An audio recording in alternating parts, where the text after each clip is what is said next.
मांडण्याकरता शिवसेना उद्धव बाळासाहेब ठाकरे पक्षाच्या वतीने आम्ही सगळ्यांनी त्यांना निवेदन दिला होता। त्या निवेदनामध्ये सन्माननीय अतिरिक्त आयुक्त साहेबांनी सर्वांनी आम्हाला एक कोटी आश्वासन दिला होता। तर या शहरातल्या गोरगरीब विद्यार्थ्यांना MPC UPC इंजिनियर ज्या काही याच्यामध्ये शिक्षण घेणाऱ्या विद्यार्थ्यांना गावाखेड्यातल्या पाड्यातल्या विद्यार्थी जे इकडं सुभाष मैदानामध्ये ट्रेनिंग घेऊन हे विद्यार्थी तिकडे अभ्यासिकामध्ये अभ्यास करतात, अशा विद्यार्थ्यांवर अन्याय होऊन देणार नाही असं आम्हाला तोंडी आश्वासन दिला होता। पण त्याचा पाठपुरावा सातत्याने आम्ही करत होतो, पण त्या पाठपुराव्याला आम्हाला काही यश आलं नाही।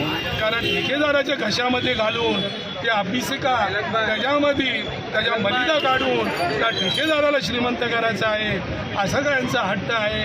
म्हणून आम्ही त्यांना एक निवेदन दिला होता, त्या निवेदनामध्ये कुठल्याही प्रकारचं आम्हाला उत्तर दिला नाही। अशा सगळ्या गोरगरीब विद्यार्थ्यांकरता मी महापालिकेला आणि प्रशासनाला आणि केंद्रामध्ये बसलेल्या राज्यकर्त्यांना जे बोलत आहेत, देशाचे पंतप्रधान बोलत आहेत बेटी बढाव बेटी पढाव, विद्यार्थ्यांचा मोठा गोंगाट करून सोशल मीडियामध्ये लोकांना चित्र दाखवतात। अशा